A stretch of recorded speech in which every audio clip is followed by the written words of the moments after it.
supaya saya dapat mengambil hati mereka. Itu harus ingat. Tetapi kalau kita lihat silsilah keluarga Paulus, ya, bukan dari bangsa Yehuda. Sebentar, saya ada datanya kok.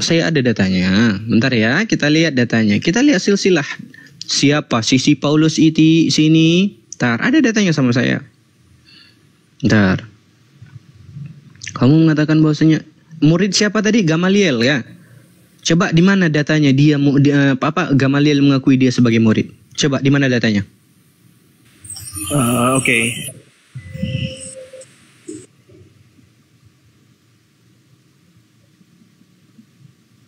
Itu di Kisah Para Rasul, Bang Asran, Bang Greg, itu bisa dicatat tuh 3:13. Dia memuliakan hambanya seperti Bang Asran sampaikan tadi. Yesus itu hamba saja. Para Rasul 22 ayat Kisah Para Rasul 22 ayat 3, Bang. Bacakan. Bentar.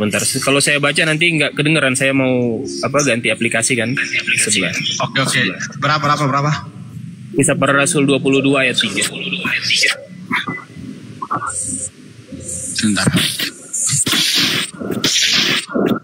Kisah Para Rasul 22 ya? 22 ayat.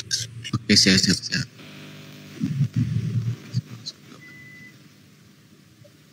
Bentar ya. Soalnya harus dikecilin dulu. KPR. Ketemu Bang Greg. 22. Mau aku bacakan Bang? Bang Greg. Nomor 3. Mau aku bacakan Bang? Bacakan. Oh, silakan. Oke. Bacakan. Aku adalah orang Yahudi, lahir di Tarsus di tanah Kilikia, tetapi dibesarkan di kota ini, dididik dengan teliti di bawah pimpinan Gamaliel dalam hukum nenek moyang kita, sehingga aku menjadi seorang yang giat bekerja bagi Allah, sama seperti kamu semua pada waktu ini. Bisa ditanyakan di mana Gamaliel yang legitimasi dia sebagai murid? Karena dia juga mengatakan bahwasanya tatkala dia bertemu dengan orang Farisi, dia akan mengatakan dia seorang Farisi. Tatkala dia bertemu dengan orang Roma, dia akan mengatakan dia orang Roma. Untuk apa? Untuk dapat mengambil hati mereka. Ya, Paulus jelas-jelas jangan dinafikan ayat itu. Jelas di situ dia mengatakan seperti itu. Tetapi kalau misalkan kita melihat dari silsilah Yehuda, Yesus bukan orang Yehuda. Tapi apa? Dia bukan orang Farisi, melainkan apa? Orang marginal, pemikir Judaisme Hellenistik. Itu ada datanya. Buka The Mythmaker Paul, The Invention of Christianity, tahun 1853. Bisa dilihat di situ. Iya, jadi tulisan Paulus tersebut itu sebenarnya dia berkata kepada orang-orang Yahudi. Jadi ya kalau bicara orang Yahudi, kalau dia berdusta sudah pasti langsung ketahuan dustanya di situ kalau dia bukan murid Gamaliel. Tapi ya secara objektif kita bisa katakan itu klaim sepihak. Kalau sekarang ya kita baca secara objektif tanpa menggali konteks, ya itu klaim sepihak. Sama juga kalau kita tidak menggali konteks, maka kita akan membaca tulisan di Kisah Para Rasul di mana Paulus bertemu dengan Roh Yesus pun itu akan menjadi klaim sepihak. Kalau kita tidak membaca konteks, walaupun ada orang-orang di sekitar Paulus juga yang melihat atau mengalami hal tersebut gitu, tapi ternyata hanya Paulus yang dipanggil. Artinya kita bisa juga katakan demikian. Nah, maka dari itu kita nggak bisa, namanya Kristen itu nggak bisa kalau kita tidak menggunakan apa yang tertulis di mana iman yang muncul itu iman tanpa melihat. Nah, itu udah pasti jelas. Jadi kalau misalkan tadi ditanya tanpa dogma, itu saya yakin akan ada dogma yang akan orang-orang Kristen jawab akan ada dengan dogma. Kalau tanpa itu ya sudah. Artinya sedangkan Kristen intinya adalah dari iman. Kalau di luar iman ya artinya udah gitu. Kita bicara data semua A sampai Z. Mungkin ada mungkin yang lebih detail, lebih jago dari saya yang udah belajar A sampai Z. Nah, mungkin mereka bisa saja menjelaskan apa yang saya tidak ketahui gitu. Tapi intinya ini yang saya pahami bahwa ya harus ada. Gitu. Tapi abang ini jujur, saya akui itu Anda jujur. Anda jujur, Masya Allah ya. Sampai Anda mengaku sendiri bahwasanya memang Kristen itu termasuk kepada Bani Guguk. Dan itu Anda mengakui itu. Dan yang perlu Anda nanti mungkin bisa dipelajari, yaitu nanti Anda silakan catat di Yeremia 14:14. Di situ bagaimana dia akan menjelaskan tentang nubuat-nubuat palsu atau orang-orang yang melihat bahwasanya di sana ada dia, di sini ada dia. Di situ akan dijelaskan dalam Yeremia itu. Oke, silakan ada tambahan lagi. Oke. Nah, gini dia Bang. Oh ya, ada satu sedikit lagi. mohon maaf Bang ya. Kalau misalkan Abang mengatakan tentang seorang perempuan dari mana tadi? Samaria. Dari Samaria. Ya jelas, tatkala perempuan itu datang kepada Jesus, ya kan? Jesus mengatakan bahwasanya aku diutus hanya untuk bangsa Israel, kan gitu. Dan si perempuan kan menjawab bahwasanya bukankah anjing itu memakan remah-remah roti dari tuannya, kan gitu, yang jatuh dari meja tuannya, kan gitu. Dan dia menganggukkan seperti itu, tidak membantahkan seperti itu. Itu bukan artinya Jesus setuju bahwasanya dia itu juga diutus untuk bangsa lain, tidak. Akan tetapi apa? Karena itu merupakan suatu bentuk ya, kayak belas kasihnya Jesus yang sebagai apostle, sebagai rasul, sebagai utusan, ya, menghadapi seorang hamba sahaya biasa yang meminta pertolongan kepada dia dan merendahkan diri di hadapan dia. Kan seperti itu. Kalau misalkan kita melihat, oh jelas sekali di situ Jesus menyatakan bahwasanya aku hanya diutus untuk bangsa Israel. Jelas di situ perkataannya, ya. Tetapi dia dengan kerendahan hatinya tadi agar dapat membantu si perempuan dari Samaria tadi mengiyakan. Bukan berarti tatkala dia gini. Tatkala kita gini, jangan pernah menjadikan kalau seperti itu Abang bilang ya, kalau misalkan dia tidak mengatakan bahwasanya dia tidak pernah mengatakan bahwasanya dia tidak diutus untuk bangsa Israel, untuk selain bangsa Israel, kan dia tidak pernah mengatakan seperti itu. Itu namanya apa? Fallacy argumentum et ignorantium. Nah, itu namanya gitu. Fallacy argumentum et ignorantium. Itu menghakimi sesuatu hal ya dengan ada dan tiada buktinya. Itu nggak boleh kayak gitu. Dengan dia tidak membantah berarti dia mengiyakan. Tidak bisa. Maka kita harus lihat konteksnya bagaimana. Jangan kita memakai fallacy argumentum et ignorantium itu, Bang. Tidak bisa. Baik, lanjut Bang. Oke, guys. Mungkin ada yang mau ditanyakan lagi Bang. Lanjut lagi. Udah. Saya pikir udah, karena itu kan udah kita bahas, tapi memang nggak bisa ada akhirnya kalau kita bahas begini kan gitu. Jadi ya udah. Gitu. Oke, terima kasih Bang ya sudah. Nanti lanjut lagi ya. Insya Allah kalau Anda ada sopan ya. Saya follow. Kalau Anda sopan kami pun siap. Bang Gregory, Bang Asra, Siap. Bang Jun, thank you. Thank you Bang ya, sudah bisa berdiskusi dengan baik dengan kami. Siap. Terus jadi orang yang cerdas seperti ini Bang ya. Ya enak Bang Asran. Jadi mudah-mudahan teman-teman di bawah juga nggak bosan dengar diskusi yang begini, yang nggak ini. Karena sebenarnya diskusi itu harusnya kita bisa dapat poin, dan kita itu lebih ya Bang, lebih manusiawi. Jadi enak tuh. Kita naik level kita diskusinya teman-teman di bawah. Ya boleh juga sih Jadi mudah-mudahan beliau ini dengan begini dapat hidayah. Kita juga berharap demikian. Gitu. Oke, lanjut Bang.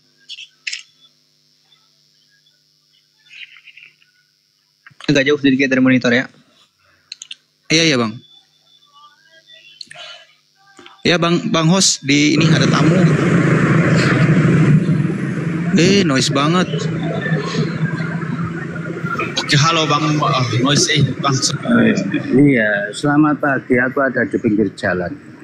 Oh iya, selamat pagi. Iya, kebetulan tabrak motor loh, Bang. Jangan di pinggir jalan, nanti nggak kelihatan ada yang lewat, motor lewat, ketabrak loh. di pinggir, Pak. Kalau itu di tengah yang ditabrak ya. Kebetulan aku barusan nyimak ini mempermasalahkan Rasul Paulus gitu ya.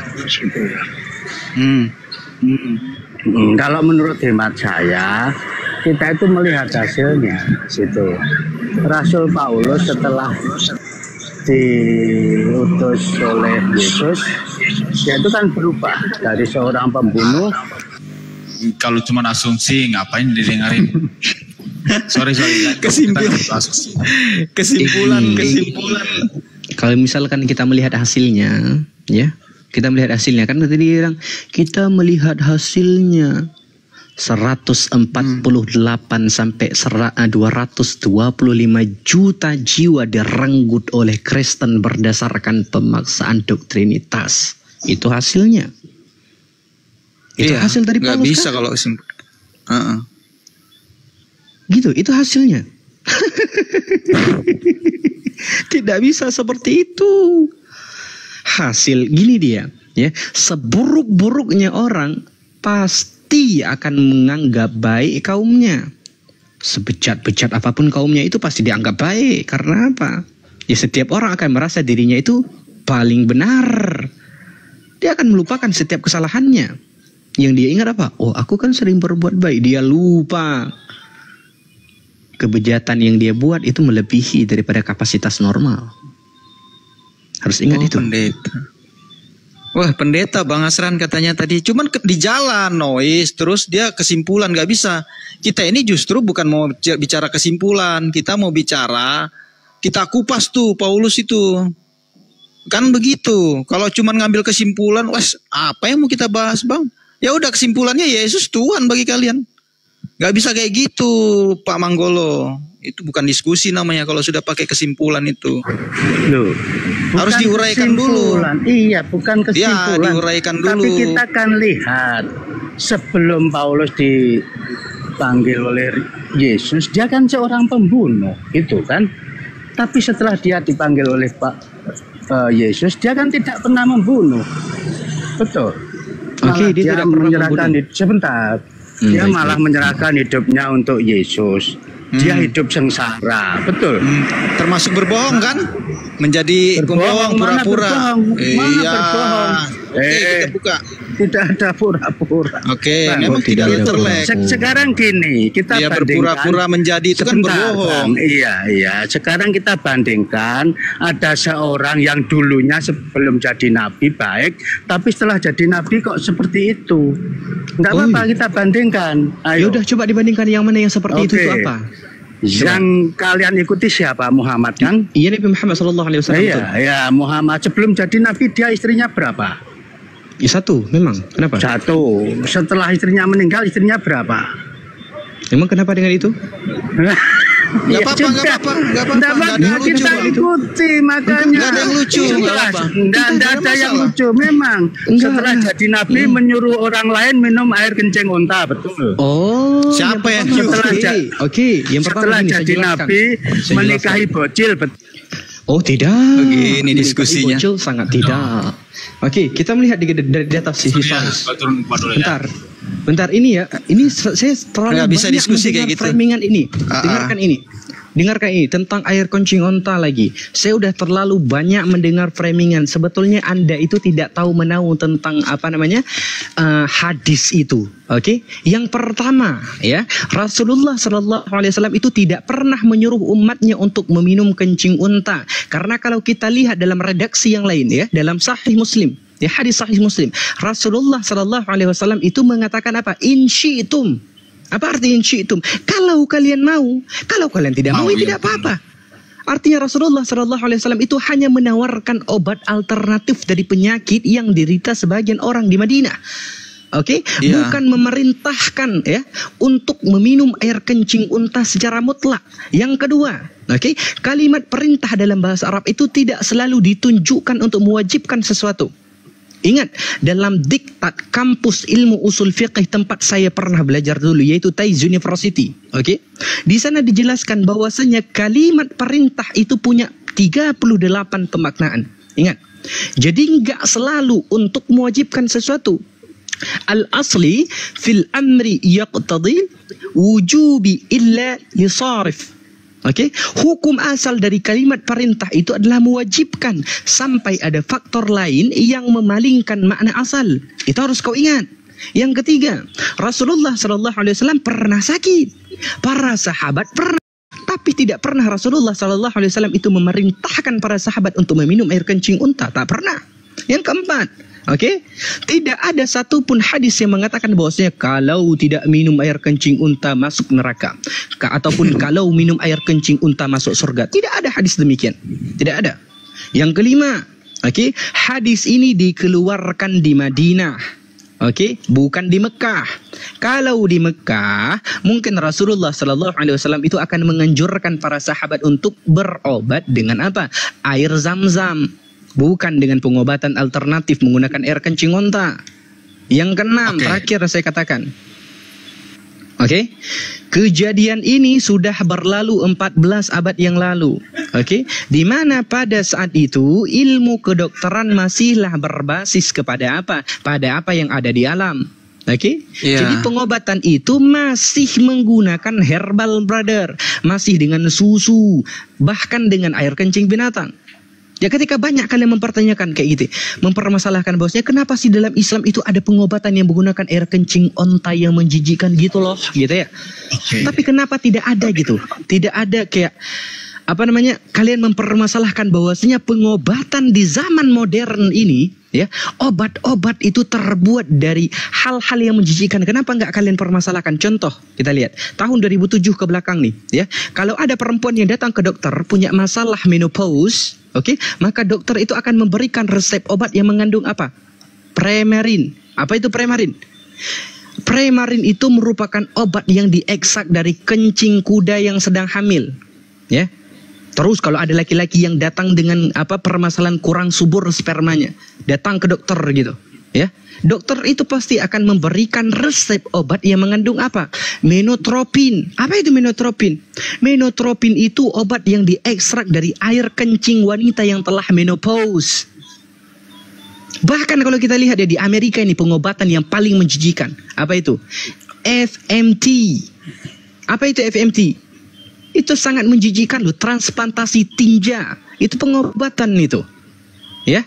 Kotoran orang sehat ya dipindahkan ke khusus orang sakit. Dan kalian tahu nggak gimana caranya? Ada 3 cara transplantasi itu. Lewat suntik ataupun kayak lewat suntik. Yang kedua apa? Endoskopi dubur. Yang ketiga apa? Lewat hidung. Itu nggak menjijikkan menurut kalian? Kenapa tidak kalian permasalahkan itu? Bodoh sekali pertanyaan kalian itu. Mengatakan air kencing onta memerintah. Nggak pernah Rasulullah memerintahkan air kencing onta. Ingat itu. Dan zaman sekarang itu udah modern, bro, ya kan? Ya enggak, Bang? Iya. Justru ajaran mereka luka dengan luka yang sangat parah itu dengan apa? Dengan besi panas. Justru ajaran mereka membahayakan. Tapi ketika dalam keadaan darurat seperti itu diperbolehkan. Nah, kalau mereka beda ya memang selalu memutarbalikan ayat-ayat Alkitab. Ya, ketika Yesus ini ya berubah muka ya jauh sebelum hari penangkapan. Ya, ayat 17 ini jauh sebelum hari penangkapan, karena hari penangkapan itu nanti ada tertulis di pasal 26. Sedangkan ini pasal 17. Berarti ada berapa pasal itu ya? 18, 19, 20, 21, 22, 23, 24, 25. Ada 8 pasal. Ya. Jadi inilah sinandar ya. Dari judul perikopnya aja, ini tadi yang dikutip oleh sinandar. Ini Yesus dimuliakan di atas gunung. Ya, jadi saya coba baca ya di sini ya. Nah, ini ada nanti di Markus 9 ayat 2 sampai 13, ada di Lukas 9 ayat 28 sampai 36. Jadi benar tadi yang dikutip oleh Nandar ya. Jadi ini saya jelaskan. 6 hari kemudian Yesus membawa Petrus, Yakobus dan Yohanes, saudaranya, dan bersama-sama dengan mereka ia naik ke sebuah gunung yang tinggi. Di situ mereka sendiri saja. Lalu ini ya. Lalu Yesus berubah rupa di depan mata mereka, wajahnya bercahaya seperti matahari dan pakaiannya menjadi putih bersinar seperti terang. Maka nampak kepada mereka Musa dan Elia sedang berbicara dengan dia. Kata Petrus kepada Yesus, Tuhan, betapa bahagianya kami berada di tempat ini. Jika engkau mau, biarlah kudirikan di sini 3 kemah. 1 untuk engkau, 1 untuk Musa, dan 1 untuk Elia. Ya, dan tiba-tiba sedang ia berkata-kata, turunlah awan yang terang menaungi mereka, dan dari dalam awan itu terdengarlah suara yang berkata, inilah anak yang kukasihi, ya, kepadanya lah aku berkenan, dengarkanlah dia. Ya, mendengar itu tersungkurlah murid-muridnya dan mereka sangat ketakutan. Ya. Jadi ini Nandar, ya, tidak bisa Anda menjadikan rujukan, ya, atau sebagai dasar membuktikan narasimu atau ayat Al-Qur'anmu mengatakan bahwa Yesus itu diserupakan. Ya, jadi ini bicara, ya, memuliakan Yesus. Jadi menyatakan kuasanya itu bagaimana, ya, bagaimana nabi yang nabi besar, ya, nabi-nabi terbesar yang kedua orang ini yang namanya Elia dan Musa, ya, memberikan, ya, penghormatan, memuliakan dia di atas gunung itu. Dan ini menyatakan kuasanya dia sebagai Tuhan, dia sebagai Allah yang telah menjadi manusia itu, dan sehingga di atas gunung itu, ya, dia menyatakan wujudnya itu, keberadaannya itu, kuasanya itu, bahwa dia adalah Allah, dia adalah Tuhan. Kepada siapa dia menyatakan itu? Kepada murid-muridnya. Makanya murid itu sangat ketakutan ketika melihat hal itu terjadi. Jadi tidak bisa Anda menjadikan ini, ya, untuk alasan, ya, alasan atau dasar mengatakan bahwa bukan Yesus yang disalib. Karena ketika Yesus nanti ditangkap oleh orang imam kepala dan juga prajurit-prajurit Romawi, tidak ada dia berubah muka di sana. Untuk apa dia berubah muka, Nandar? Sedangkan misinya datang ke dunia ini memang untuk mati. Ya, memang untuk mati. Jadi si Nandar ini, ya, sudah keliru mengutip ayat ini. Ini sudah jauh sekali ini. Ayat pasal 17. Pasal 17, ya. Dan apalagi ini bicara soal memuliakan Yesus. Ya, nggak ada kaitannya dengan penyaliban. Tidak ada kaitannya dengan kematian Yesus ini. Ya, jadi membuktikan bahwa Yesus itu adalah Tuhan, Yesus itu adalah Allah. Disinilah dia memperlihatkan kepada murid-murid itu bagaimana kuasa Yesus itu. Ya, makanya dia di sini, ya. Dan ini terjadi, ya. Oke. Ketika tadi Nandar bertanya, ya, kenapa saya balikan kamera dulu, ya. Ya. Boleh, silakan Pak Pendeta. Teman-teman banyak yang nanya, Nandar pakai timer, Pak Pendetanya nggak mau pakai timer, teman-teman. Ini banyak yang timer, Pak Pendetanya nggak mau. Silakan Pak Pendeta, lanjut. Apa? Jadi ketika Nandar tadi bertanya, kenapa ketika Yesus ditangkap, ya, dan ketika bertanya siapa yang kalian cari, dan langsung orang-orang imam kepala dan prajurit pada saat itu jatuh mereka semua, itu membuktikan kuasa Yesus itu, Nandar. Ya, ayatnya? Jadi kalau pada saat itu dia bertindak sebenarnya, memang tidak ada satupun manusia yang bisa menangkap dia, tidak ada. Ya, tetapi oleh karena kehendak dia, ya, memang untuk mati, makanya hanya sampai batas itu dia menunjukkan kuasanya itu, sehingga hanya melalui kata-katanya saja orang itu terjatuh semua. Ayatnya, ya? Pak? Nggak ada ayatnya? Tadi di Yohanes. Nggak, maksudnya yang menyebabkan dia terjatuh itu karena kuasanya itu. Maksudnya? Ya, kan Anda mengatakan kenapa tentara Romawi, imam-imam kepala, ya, orang-orang Farisi terjatuh karena mendengar kuasanya, karena tidak ada satupun yang sanggup menangkap dia. Ya, itu menyatakan kuasanya. Ya, bagaimana kuasanya hanya sebatas kata-kata saja yang keluarkan.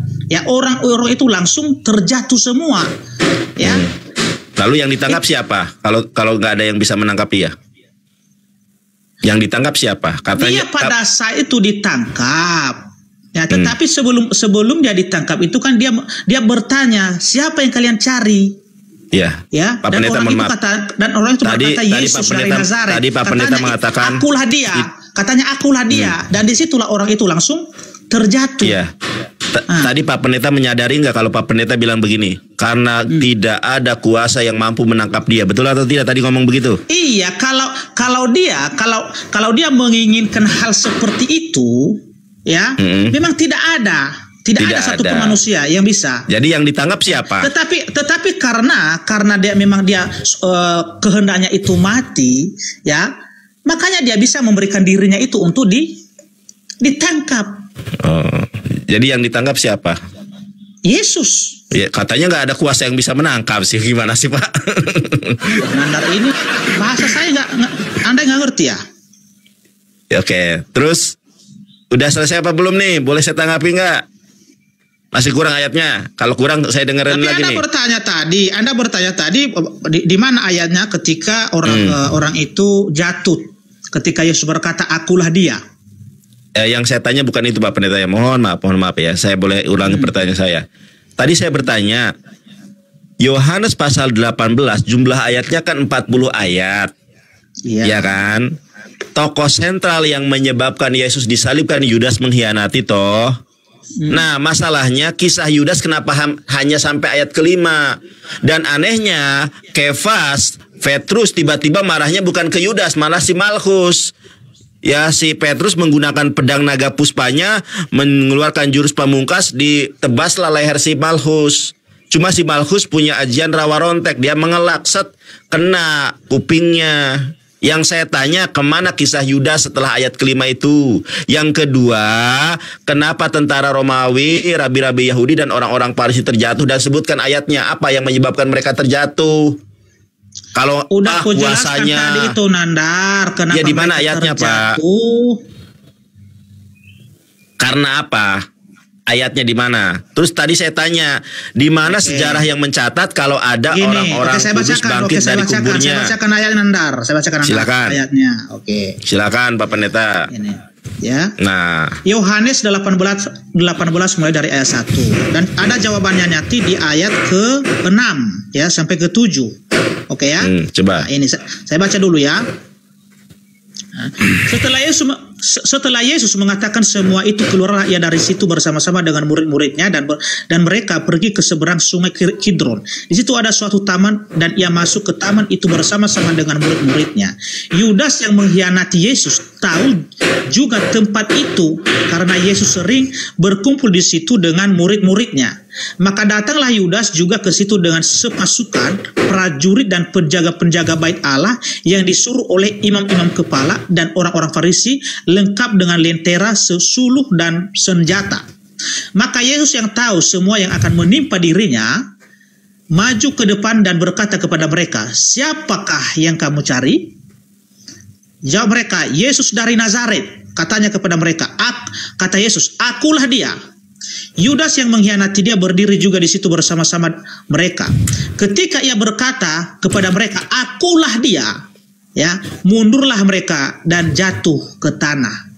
Ya, jadi Nandar, kuasa perkataan itu, ucapan itu ketika dia mengatakan akulah dia, itu menyatakan kuasanya, karena kata akulah dia itu hanya ada di perjanjian lama dan hanya Yahweh atau Adonai yang mengucapkan hal-hal ini, dan Yesus pun mengutip itu, ya, mengucapkan hal yang sama, akulah dia, ya, itu menyatakan bahwa dia itu adalah Tuhan, dia itu adalah Allah, ya. Makanya ketika orang itu mendengarkan, ketika dia berkata akulah dia, disitulah mereka terjatuh semua, ya, terjatuh semua, ya, mundurlah mereka dan jatuh ke tanah. Maka ia bertanya pula, "Siapa yang kamu cari?" Kata mereka, "Yesus dari Nazaret."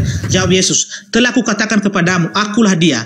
Jika aku yang kamu cari, biarkanlah mereka ini pergi. Demikianlah hendaknya supaya genaplah firman yang telah dikatakannya, dari mereka yang engkau serahkan kepadaku, tidak seorang pun yang kubiarkan binasa." Jadi itu Nandar menyatakan kuasanya, ya. Bagaimana kuasa itu hanya satu kata saja, akulah dia, dan orang itu pun langsung terjatuh semua. Ya, makanya ada di ayat yang lain yang mengatakan, ya, kalau dia mau, dia memanggil pasukan malaikat, ya, yang sampai berapa itu 12. Oke. Terlalu panjang Pak Pendeta, boleh saya tanggapi biar kita terarah diskusinya. Boleh saya tanggapi? Silakan. Akulah dia ini terjemahan yang betul atau tidak? Kok terjemahan lagi. Ini kita bicara soal penangkapan penyaliban Yesus. Enggak, Lari kan lagi terjemahan. tadi Bapak mengatakan. Makanya saya malas sama kau, Nandar. Sabar Pak Pendeta, jangan ini Kalau ya. udah saya kan kalau baik-baik. Saya baik-baik kalau tadi udah kalah mendengar. adu data, inilah cara berdiskusi. Kalau kau kalah dengan data, beralih kau ke terjemahan. Ini terjemahan. Baik, boleh saya tunjukkan? Boleh saya tunjukkan, teman-teman. Kita lihat ya. Bantah aja ini. Iya, ini saya mau bantah. Bahwa Saya mau bantah. bukan Yesus yang disalib. Saya belum bertanya. Anda sudah bertanya. Udah berapa kali Anda dulu, bertanya? Pak Pendeta, dari tadi aku diam aja loh. Saya bertanya. Sekarang giliran saya bertanya. Pak Oke, Pendeta, silakan. sabar dong Pak Pendeta, jangan panik dulu. Saya belum menunjukkan semua. Akan saya tunjukkan semua kalau Yesus memang tidak disalib. Teman-teman, ya, nih saya tunjukkan Pak Pendeta. Ini terjemahan terjemahan baru tahun 1979. Ini terjemahan yang terbaru 2018. Ya, AYT namanya. Kata Yesus berkatalah, akulah Yesus. Nah, kalau yang ini benar terjemahannya. Nandar, masa ini terjemahan salah? Salah. Buktinya mana Bang Nandar? Saya tunjukkan di dalam Bible Hub-nya. Teman-teman lihat di dalam Bible Hub-nya, ya. Ini Yohanes 18 ayat ke-6. Ternyata akulah dia dalam bahasa Yunaninya adalah ego eimi, I am. Itulah aku kata Yesus. Cuma ditambahkan kata he. Dan orang Kristen tidak mengerti ego eimi itu artinya I am, bukan akulah dia. Mau diterjemahkan akulah dia juga silakan sih sebetulnya kalau paham. Maksudnya akulah dia itu akulah itu Yesus gitu loh. Makanya terjemahan terbaru di situ dinyatakan terjemahan terbaru itu dinyatakan begini. Ketika Yesus berkata, akulah Yesus, orang-orang itu mundur dan jatuh ke tanah. Jadi bukan perkara akulah dia yang menyebabkan mereka terjatuh, Pak Pendeta, bukan. Lalu apa? Saya tunjukkan apa yang membuat tentara Romawi yang tentara pilihan Romawi itu, Imperium Romawi, Roman Empire. Kenapa mereka terjatuh? Kenapa orang Farisi terjatuh? Kenapa rabi-rabi Yahudi terjatuh ke tanah? Itulah prosesi pergantian Yudas dengan Yesus. Makanya kisah Yudas hilang setelah itu. Karena Yesus menggantikan Yudas. Yudas menggantikan Yesus. Saya tunjukkan nanti ya. Dengarkan dulu. Bang Nandar, apa sih yang menyebabkan Yesus itu terjaga dari pembunuhan, dari penangkapan itu? Saya tunjukkan Pak Pendeta ya. Di dalam Matius 4 ayat ke-6. Matius 4 ayat ke-6. Nih Pak Pendeta, ini ayatnya. Kalau saya ada tertulis. Nih lihat. Balik kamera dulu. Nih Pak. Lalu berkata kepadanya, jika engkau anak Allah, jatuhkan dirimu ke bawah. Sebab ada tertulis. Nah ini baru ada nih. Sebab ada tertulis mengenai engkau Yesus, ia Allah akan memerintahkan malaikat-malaikatnya dan mereka akan menatang engkau di atas tangannya supaya kakimu jangan teratuk kepada batu. Jangankan disalib, jangankan ditonjok, jangankan diludahi, teratuk batu saja akan dilindungi oleh Allah melalui perantaraan malaikatnya. Ini nubuatan Yesus yang dibenarkan oleh Yesus. Tertuang di mana ini? Mazmur 91 ayat 1 sampai 16 itu untuk Yesus teman-teman. Kita buka nih Mazmur ya. Matius 4 ayat ke-6 ternyata terkorelasi dengan Mazmur 91, 11, 12. Bahkan saya meyakini Mazmur 91 ayat 1 sampai 16 itu untuk Yesus. Di mana ayatnya? Kita buka. Apa yang menyebabkan Yesus itu terlindungi sehingga semua tentara Romawi, orang-orang yang mau berbuat jahat kepada Yesus terjatuh? Ini ayatnya. Mazmur 91 ayat 11. Sebab malaikat-malaikatnya akan diperintahkannya kepadamu untuk menjaga engkau di segala jalanmu. Kalau Allah menjaga Yesus di segala jalannya, tentara terbaik mana yang mampu menangkap Yesus? Sedangkan Tuhan sudah berjanji sebab malaikat-malaikatnya akan diperintahkannya kepadamu untuk menjaga engkau di segala jalanmu. Kemudian 12-nya, mereka akan menatang engkau di atas tangannya supaya kakimu jangan teratuk kepada batu.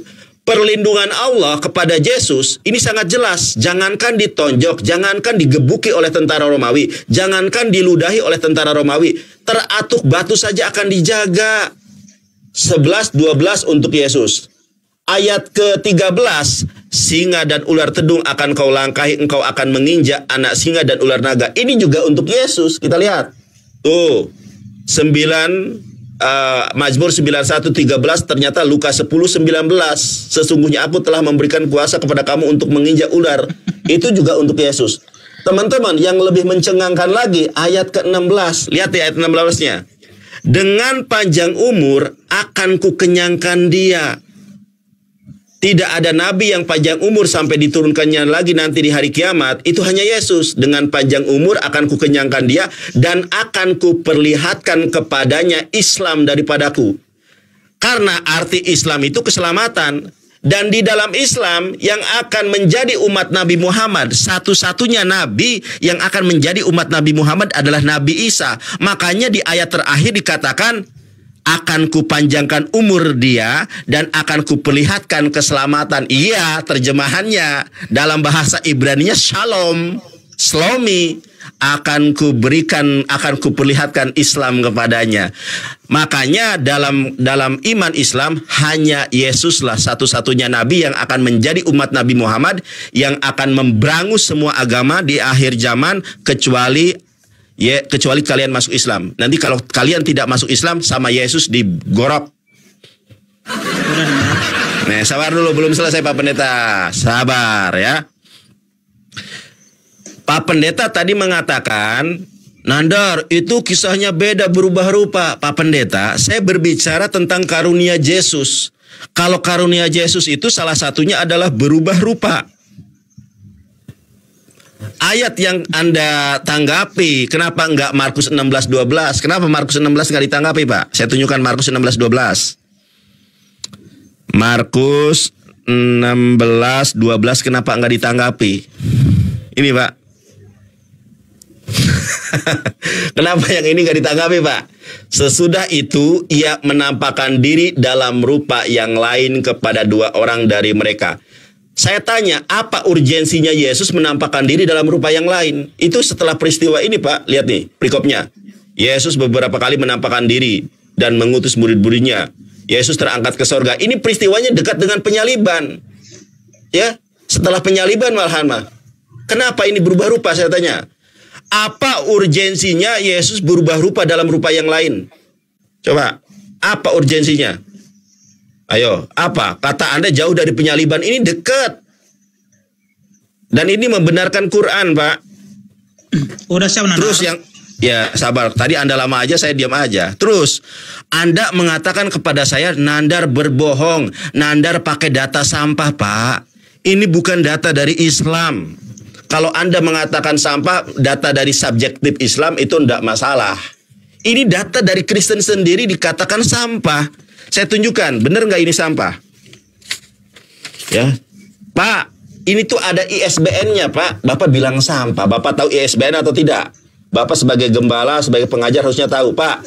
Buku ini ada ISBN-nya, Pak. Bahkan memiliki hak cipta yang dilindungi oleh undang-undang.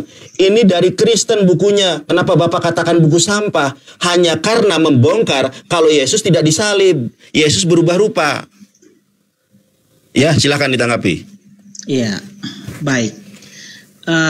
Pertama yang saya tanggapi adalah ketika Nandar tadi mengutip ya Matius 4 ayat 6.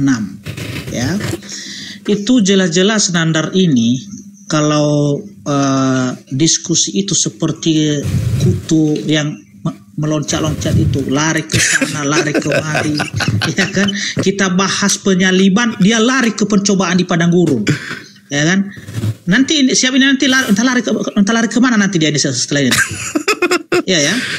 Jadi di sini saja Anda sudah terlihat ya sampai di mana ya pengetahuan Anda itu, ilmu Anda itu mengenai Alkitab kami.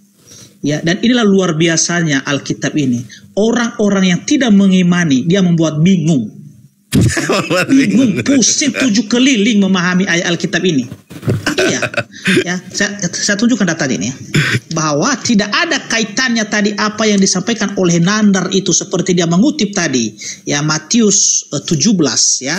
Begitu juga dengan Matius 4 ini adalah konteks pencobaan di padang gurun. Tidak ada kaitannya yang dikutip oleh Nandar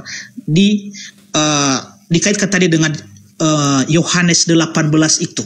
Nggak ada kaitannya sama sekali. Ya.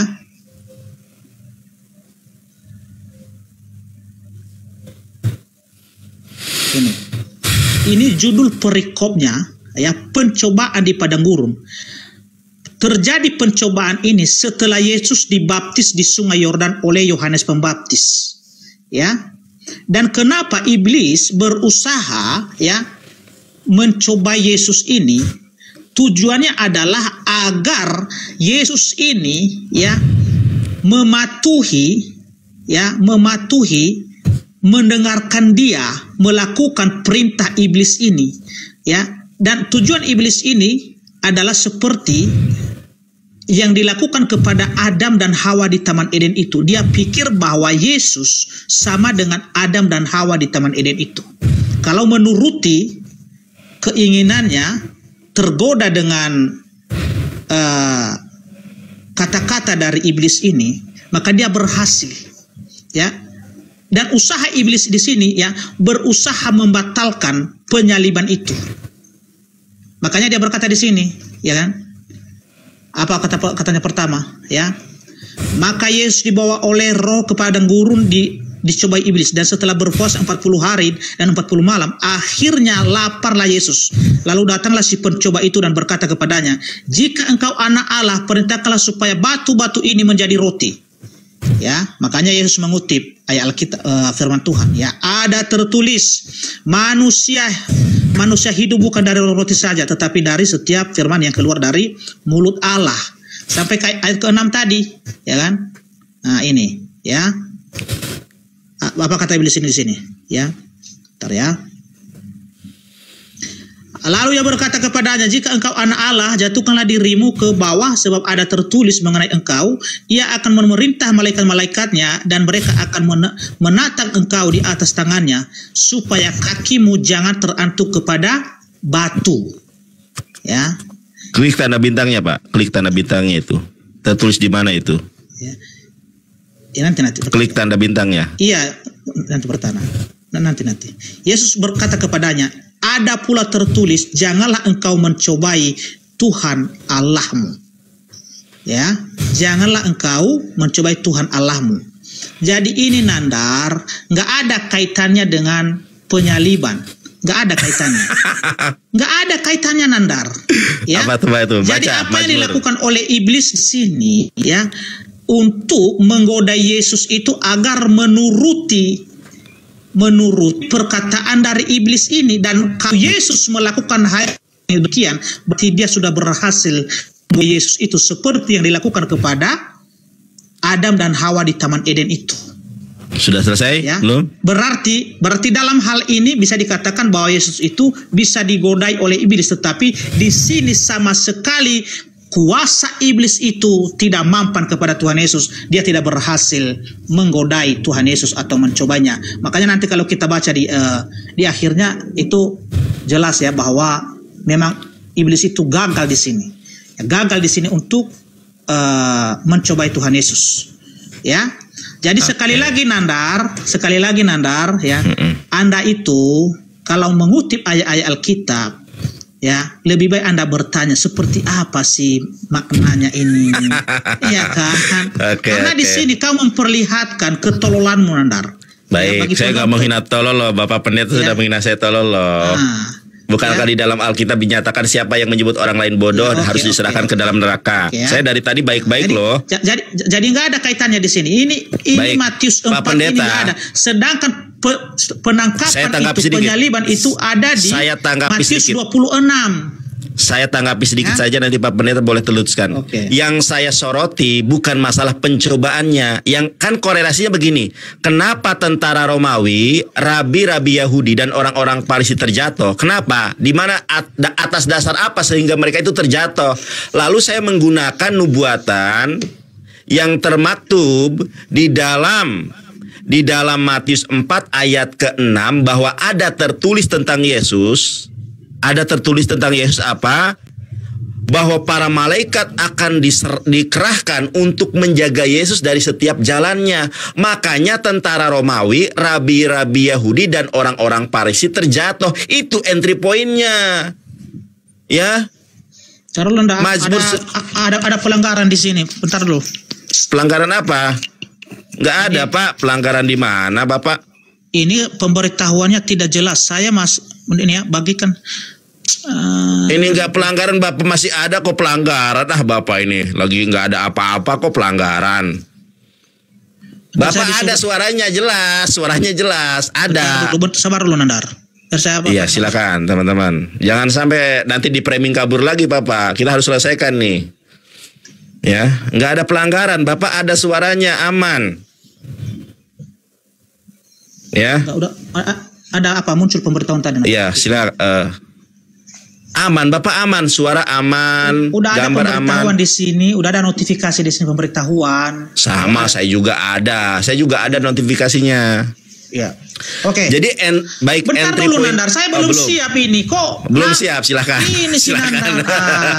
Aduh, silakan Pak Pendeta, silakan. Saya diam. Udah 1 jam kita ini berdiskusi, satu pun saya belum bertanya.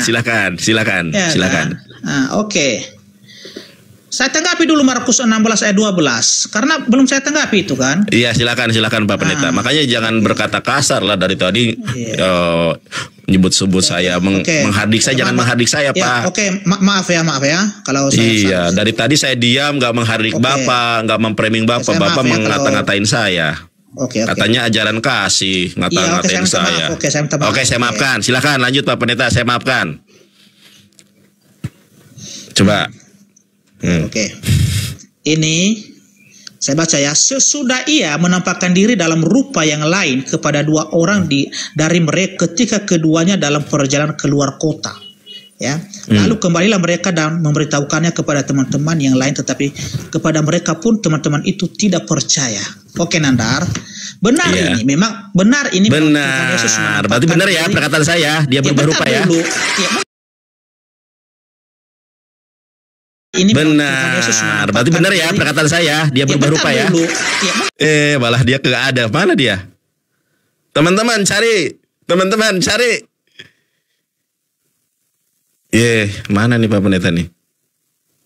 Aduh.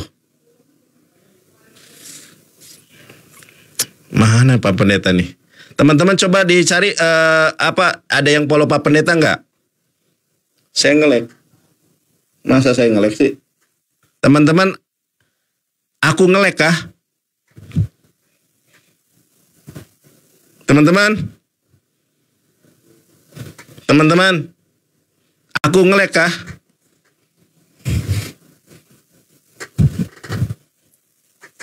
Waduh, coba dicari Pak Pendetanya, kok nggak ada di sini? Loh, kok nggak ada di sini? Oke, saya jelaskan teman-teman. Jadi, kenapa tentara Romawi terjatuh? Kenapa tentara kalau sekarang itu kayak pasukan khusus lah kan? Kalau di Indonesia kayak Densus, kalau di Israel kayak IDF gitu. Kenapa mereka terjatuh? Karena ada kuasa dari Allah untuk melindungi Yesus dari ancaman manapun. Makanya ayat Al-Quran mengatakan wa makaru wa makarullah wallahu khairul makirin. Mereka membuat tipu daya terhadap Allah dan Allah balas makar mereka. Itu ayat terkait penyaliban Yesus. Yang wa makaru wa makarullah wallahu khairul makirin itu ayat berkenaan bahwa Yesus tidak disalib. Masih banyak amunisi tapi pendetanya nggak tahu ya, pendetanya kenapa nih tadi. Saya belum mengeluarkan amunisi semua ini. Salahnya dia debatnya nggak pakai timer. Kalau pakai timer dia boleh berasumsi ngomong ngalor ngidul saya sama kayak si Oki. Si Oki kalau debat kayak gini nggak berani dia. Karena saya kejar dia. Aduh. Terima kasih teman-teman. Teman-teman yang di YouTube, teman-teman yang di TikTok silakan subscribe YouTube saya. ini sangat bermanfaat untuk menguatkan akidah dan bisa menjadi asbab hidayah buat orang-orang Kristen, silakan subscribe YouTube saya. Saya nggak minta uang, saya nggak minta berlian, saya nggak minta pajero. Saya cuma minta itu tolong diposting ulang yang di YouTube. Kita tidak tahu orang kena apa, orang dapat hidayah karena nonton video siapa. Masalah penyaliban itu adalah masalah akidah yang dibenarkan baik dalam sejarah maupun di dalam kitab mereka sendiri kalau Yesus itu tidak disalib. Jadi saya mohon teman-teman yang di YouTube, ya, saya tidak minta apa-apa, saya minta teman-teman minta tolong kerjasamanya. Kita kan dakwah ilallah, di-share ke Facebook, ke WhatsApp, kemana saja. Ya, kalau punya teman Kristen yang baik, yang sudah kita merasa teman sendiri, di-share aja nih, Yesus tidak disalib, pendeta saja kabur. Gitu. Ya. Nama YouTube saya seperti nama akun YouTube nama YouTube saya seperti nama TikTok saya, Yonatan Nandar. Di-share teman-teman ya. Karena ini penting. Ghazwul Fikr ini. Ini adalah Ghazwul Fikr, perang pemikiran, teman-teman.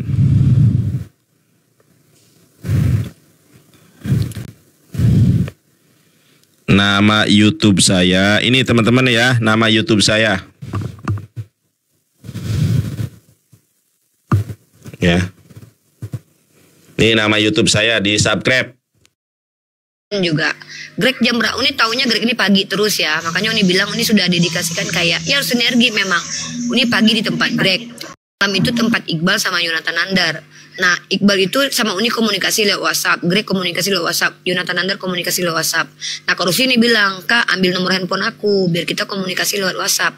Karena gini aku nggak bisa satu sini kayak gini ini karena Uni emang tadi emang pengen Kang Chan lagi live ini, kita pengen support beliau gitu loh. Nah jadi pas Uni ketarik di sini kan dibilang sama Greg kan nanti ya Greg Uni 10 menit gitu. Seperti itu caranya. Itu loh. Boleh deh nanti Uni kasih nomor handphone lewat apa namanya lewat DM. Jadi yang pertama itu kita bersinerginya dengan bersinergi itu siasah itu metode dulu. Metode sama kira-kira strategi kita gimana nih. Ingat loh ini sosial media, marketing itu penting tau. Marketing itu penting. Jangan kalian bilang semua aspek itu harus ada kayak marketing, kayak figur yang difigurkan nanti. Biar orang tahu di sini siapa di sini. Yang nemenin Greg dari 0 sampai apa, jangan tinggalin orang-orang itu Greg. Nanti misalnya Jun nih sama Asran, walaupun Greg yang penontonnya cuma 200-100 dia tetap ada di sini. Nanti kalau pas penonton 2000, jangan ganti orang dua ini sama yang lain yang lebih hebat. Tiba-tiba nanti masuk akun-akun apologet diturunin, itu jahat banget itu. Uni paling nggak bisa kayak gitu. Uni kalau komal gitu Uni ludahin, bahkan Uni haramkan masuk. Soalnya ada yang kayak gitu. Udah dibantuin rame komalnya tiap hari, giliran kita naik diturunin gara-gara ada Bang Zuma. Bayang gak kalian? Sakit hati lah. Bukan sakit hati masalahnya, tapi beginikah cara kamu memperlakukan saudaramu dan niat kita berdakwah? Bahkan sebenarnya tanpa diturunkan pun Uni akan turun kalau udah ada Bang Zuma. Kita tuh tahu diri gitu loh.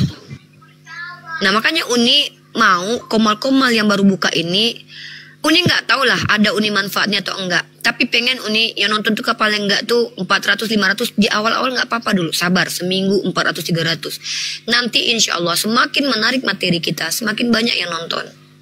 Gitu loh. Uni Asran pernah buka komal nih. Ada kemarin ada gak Pak Greg? Tahu kan? Ada komal Asran kemarin. Dibanin permanen. Enggak ke saran Uni nih, saran Uni nih ya. Saran Uni nih, kalau memang kalian mau mendengarkan Uni, alhamdulillah, kalau nggak juga nggak apa-apa. Jangan terbiasa ketika sudah ini langsung berpencar gitu, jangan. Asran, ada tempat Greg ini. Fokuskan kalau Asran tuh masuk, cari tempat Greg dulu. Kalau udah rame, jangan paksa masuk ya. Nggak mesti harus Asran ada di sini. Tapi kalau Asran lihat, Greg tuh cuman beberapa orang doang. Naiklah ke sini, bermainlah kalian bertiga dalam artian lempar bola, saling tangkap satu sama lain, pancing. Kolaborasi. Nah kolaborasi. Nanti kalau sudah ada yang naik, misalnya nggak tahu kita nih para apologet yang udah ada figurnya, kan yang udah ada figur tuh yang udah lama. Uni tuh nggak pakai senioritas, bagi Uni nggak ada nonsen itu. Cuman memang figur itu penting. Figur itu memang ada guys. Orang yang di figur itu memang ada. Itu mau nggak mau terima. Nah, misal tiba-tiba ada udah ada orang oten nih, kalian cuma bertiga aja, jangan kalian lanjutkan, kirim ke Bang Zuma, Bang di sini ada orang Kristen, Hasan tetap di sini diam sama Jun, standby, jangan turun. Bang Zuma ini ada orang Kristennya 3 atau Uni siapa yang ini yang figur-figur sekarang itu kan yang namanya cukup dikenal orang itu kan kayak Bang Zuma. Bang Zuma itu yang penting dia ada otennya aja udah dia masuk kok mana aja asal ada otennya gitu. Nah atau Ardiansah atau siapa ya terserah lah. Tapi kalau Uni memang kebiasaan kalau sudah ada yang senior Uni nggak mau duduk lama di situ. Uni mau mundur cari koma lain. Karena Uni nggak betahan, diam diri itu Uni nggak betahan. Uni nggak betah. Atau Kores, kirim ke Kores, Bang Kores atau Goldian. Mereka sudah ada figur atau Yonatan Nandar. Kabarkan kepada mereka. Kalau perlu nanti Uni mau briefing sama mereka. Antum besarkan komal-komal kecil gitu loh. Jangan melulu tuh kita cuman di tempat kita aja gitu. Kan Uni tuh pindah-pindah supaya semua itu komalnya tuh besar gitu. Seperti itu. Dan konsisten lah.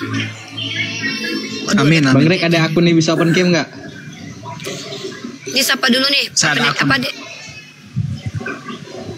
Ke ini ke Bang Greg. Kemarin ada nawarin saran akun yang bisa open cam biar open cam kita. Akun ini banyak tuh. Ini ada Pak Pendeta siapa dulu nih? Oke, baik. Buat Pak Pendeta Yusufia, selamat pagi menjelang siang.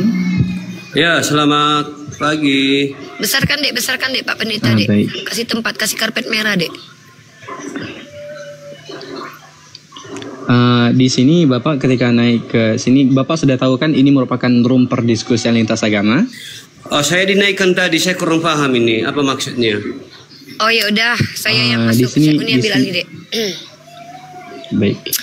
Oke, bismillahirrahmanirrahim. Bapak selamat siang. Bapak Pendeta Yusufia, selamat datang di Komal Islam. Komal ini tempat kami belajar, tempat kami mengajar. Kami pendiskusi lintas agama. Saya mewakili agama saya. Tidak, saya mewakili diri sendiri dari agama Islam ya.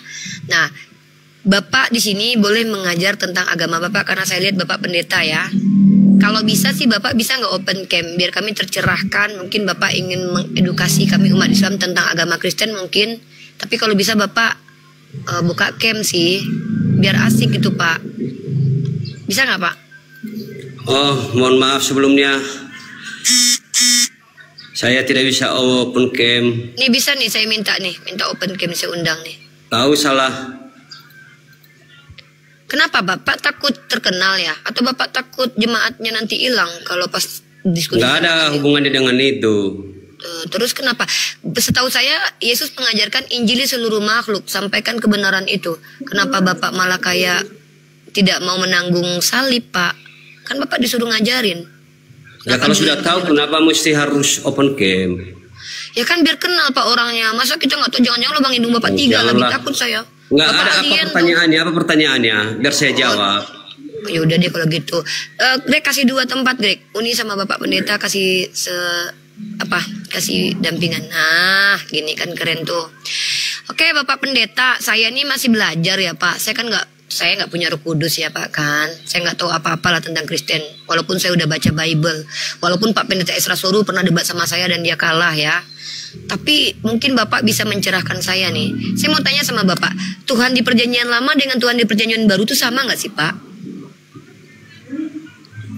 Kalau Tuhan Perjanjian Lama Perjanjian Baru sama sebenarnya.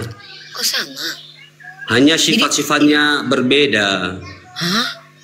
Jadi orang tokohnya sama, tapi sifatnya maksudnya dia berubah sifat Pak. Maksudnya gimana nih? Saya nggak ngerti. Dia berubah sifatnya gitu. Enggak, maksudnya atributnya. Kalau di Perjanjian Baru kan kasih. Kalau di Perjanjian Lama itu dia agak keras, kejam. Kejam gitu. Oh tobat dia Pak waktu jadi manusia.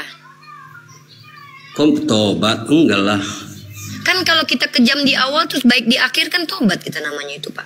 Aku kejam tadinya aku tonjok-tonjokin orang tiba-tiba aku berubah. Langsung jadi baik, lembut berarti kan aku tobat. Bener nggak? Bukan begitu pemahamannya memang. Bukan. Gimana Pak pemahamannya Pak? Aku nih soalnya agak gimana ya Pak, terlalu pintar bahasa Indonesia jadinya sulit untuk mencari kata yang tepat. Kalau orang tadinya jahat berubah jadi baik kan tobat istilahnya Pak. Atau gimana? Tapi untuk konsep tentang Allah dalam ajaran dalam perjanjian lama itu memang ya dia tidak boleh dipermainkan.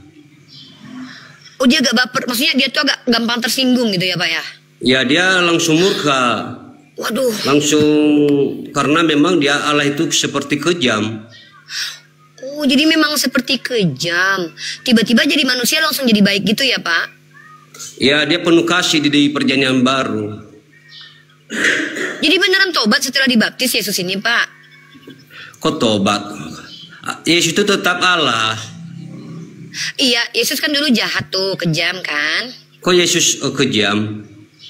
Kan Bapak bilang Tuhannya sama tadi PL sama PB. Aku makin bingung dijelasin Bapak. Katanya Tuhan PL sama PB sama, berarti sama-sama Yesus kan Tuhannya? Ya sifatnya tadi karakternya. Iya yang di PB dia kejam, yang di PL dia kejam. Tiba-tiba pas waktu setelah dibaptis di Sungai Yordan jadi baik. Kan baptis itu kan pertobatan kan? Enggak, bukan. Terus ngapain dia dibaptis Pak kalau nggak tobat? Ya, pembaptisan Yesus itu bukan seperti pembaptisan manusia biasa. Pembaptisan Yohanes kan pembaptisan tobat, Pak, setahu aku. Iya, tapi untuk Yesus bukan. Lah ngapain dia dibaptis, Pak, kalau dia bukan tobat? Lagian dia langsung berubah jadi baik loh setelah dibaptis loh. Di Sungai Yordan itu kan ada suara langit terbuka, ada suara. Iya. Inilah anak yang kukasihi. Itu artinya pelantikannya bahwa dia ini bukan. Jadi pada waktu itu dia dilantik jadi Tuhan maksudnya. Dilantik maksudnya dideklarasikan. Tadi dideklarasikan enggak? Oh dideklarasikan sebagai Tuhan. Inilah anak yang kukasihi. Oh diakui sebagai anaknya. Iya. Jadi pada waktu itu dia sedang diakui sebagai anak oleh Tuhan Bapa. Ya kira-kira begitulah. Jadi Tuhan Bapak banyak ya? Kok banyak? Lah itu itu Bapak melantik Tuhan lagi menjadi Tuhan baru gimana tuh? Konsep Allah Tritunggal itu bukan bicara keberapaan. Terus bicara apa? Kebagaimanaan. Emang bagaimana Tuhan Bapak? Allah menyatakan diri, Allah itu satu, dia menyatakan diri sebagai Allah Bapa, yaitu pencipta langit dan bumi, sebagai anak juru selamat dunia yaitu Yesus Kristus kan, sebagai Roh Kudus penghibur. Oh dia gini Pak, dia menyamar-nyamar berubah-ubah jadi 3 gitu maksudnya. Rifa berapa? Kalau Rifa sekarang berapa? 1 atau 3? 1 Rifa Pak. Jadi terdiri dari mata, hidung, sifat kemanusiaan, ada jasad, ada roh, ada jiwa, ada kecerdasan, ada kepintaran, ada kemanisan, ada bajunya. Berarti bukan 3 kan? Bukan 3 kan apanya? Tubuh, jiwa, roh. Rifa cuma 1. Terdiri dari tubuh. Terdiri dari kulit, bulu, lendir, ada kakinya, kan? Banyak. Jadi apa yang salah dengan keberadaan Allah kalau dia menyatakan diri? Pak. Bapak kan roh, Yesus kan manusia. Ketika Yesus mau dilantik, dia yang bilang, inilah dia kepadanya aku berkenan. Berarti kan beda Pak. Bapak sama Yesus itu kan punya kepribadian yang berbeda. Tadi Bapak bilang, kalau Bapak kepribadiannya kejam, suka marah-marah, suka mengamuk. Kalau Yesus dia orangnya baik, santun. Ini kan orangnya udah beda Pak, tokohnya udah beda gitu loh. Masa saya menggambarkan disama-samain sama kaki sama tangan. Udah tadi kan saya menggambarkan sifat-sifat Allah. Allah itu tetap satu. Misalnya Allah itu maha besar kan dia roh. Apa kelihatan dia maha besar? Enggak Allah itu kan roh. Dia roh. Oh jadi Bapak penyembah roh? Enggak, maksudnya kan apa salahnya ketika Allah menjadi manusia? Kalau di Kristen nggak salah sih Pak. Saya tahu di Kristen itu nggak masalah. Yang saya tanya itu yang jadi manusia Allah Bapa itu ya? Iya.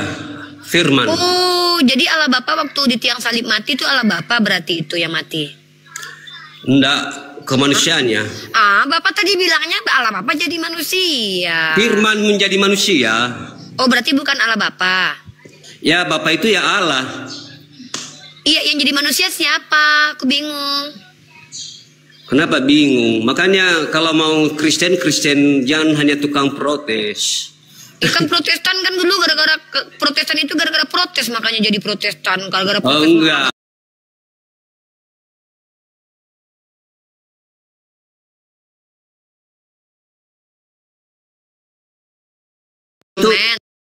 Dari Bani Israel, bukan anjing-anjing yang tersesat di luar Bani Israel. Bahkan sampai dengan Yesus hampir 1 abad diangkat ke langit, ya, Yesus itu nggak pernah memberikan pengajaran Kristen. Kristen itu ada dalam KPR 11 nomor 26 setelah dideklarasikan oleh Yesus, oleh Matius, oleh Luka, oleh Paulus. Semua konsep dalam Kristen itu di bawah naungan dan juga pemantauan Paulus. Pauluslah yang mengajarkan kalian, bukan Yesus. Yang mengajarkan kepada kalian kalau Yesus itu Tuhan, Paulus. Baca dalam KPR 9 dari nomor 1 sampai seterusnya ketika dia melakukan perjalanan. Paulus yang mengajarkan. Yesus nggak pernah turun ke dunia mengajarkan aku Tuhan, sembah aku Tuhan, sembah aku. Bahkan dalam Roma 14 nomor 9 seperti yang kita kaji semalam, Paulus yang telah mengangkat anak manusia menjadi Tuhan. Lukas 1 nomor 31, engkau akan mengandung dan melahirkan seorang anak laki-laki dan hendaklah kau namai dia Yesus. Ya, Matius 26:24. Anak manusia akan diserahkan. Efesus 2 nomor 15. Dengan matinya sebagai anak manusia telah membatalkan hukum Taurat dengan segala ketentuannya. Anak manusia juga dalam kitab Filipi juga dikatakan anak manusia akan diserahkan dan mati di kayu salib. Anak manusia. Sampai dalam Roma 14 nomor 9, anak manusia itu dijadikan di Paulus sebagai Tuhan. Itu kenyataannya. Lantas kau mengatakan kenapa perempuan